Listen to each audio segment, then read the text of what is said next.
गजाननं भूतगणादिसेवितं कपित्थजम्बूफलसारभक्षितम् उमासुतं शोकविनाशकारणं नमामि विघ्नेश्वरपादपङ्कजम्। सदाशिवसमारम्भां शङ्कराचार्यमध्यमाम् अस्मदाचार्यपर्यन्तां वन्दे गुरुपरम्पराम्। अपारकरुणासिन्धुं ज्ञानदं शान्तरूपिणं श्रीचन्द्रशेखरगुरुं प्रणमामि मुदान्वहम्।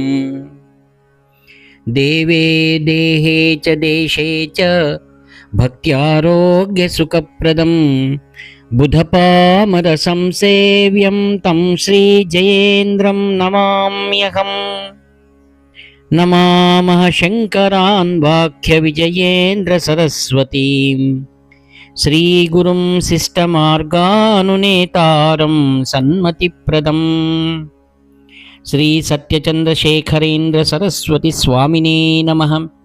सर्वमङ्गलमाङ्गल्ये शिवे सर्वार्थसाधिके शरण्ये त्र्यम्बके देवी నారాయణి నమోస్తుతే। ఆత్మీయ మిత్రులందరికీ కూడా హృదయపూర్వక ధన్యవాదాలు।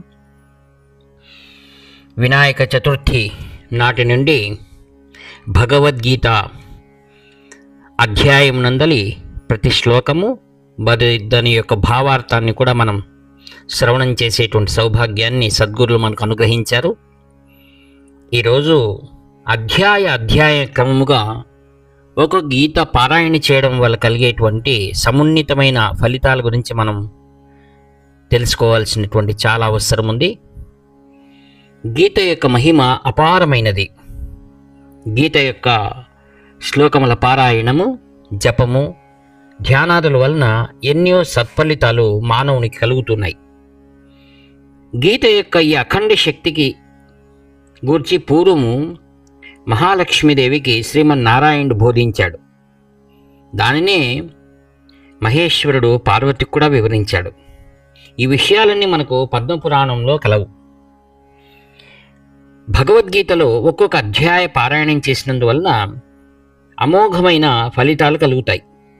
వాటిని పద్మపురాణాంతర్గతమైనటువంటి ఆ యొక్క విషయాలన్నీ కథారూపకంగా మనం తెలుసుకోవడం మనకు చాలా ఉపయుక్తమవుతుంది।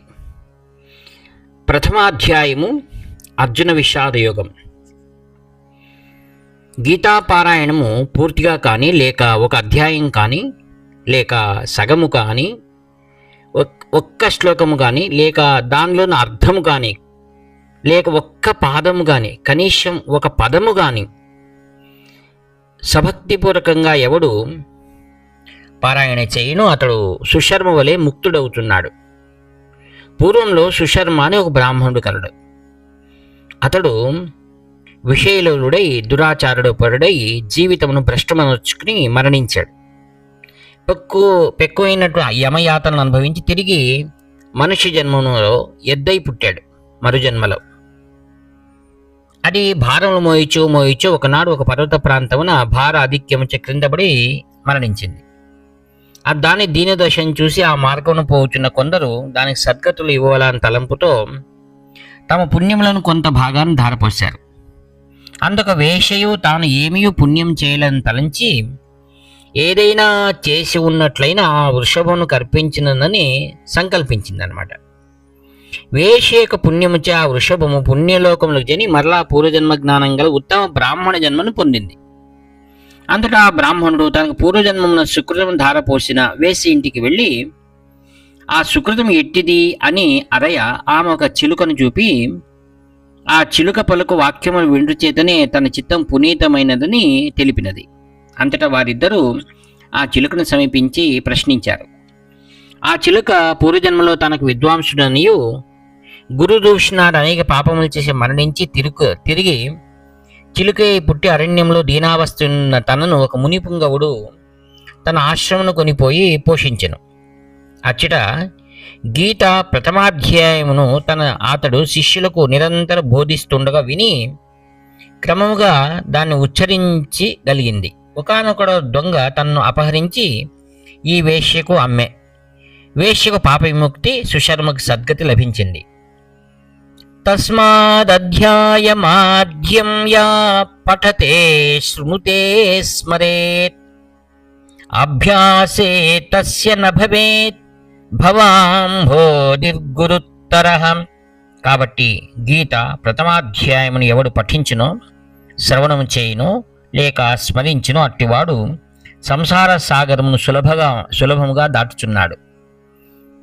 ఇట్లు మీ ప్రియతమ నేస్తము నివర్తి నాగభూషణ శర్మ. హరహర శంకర.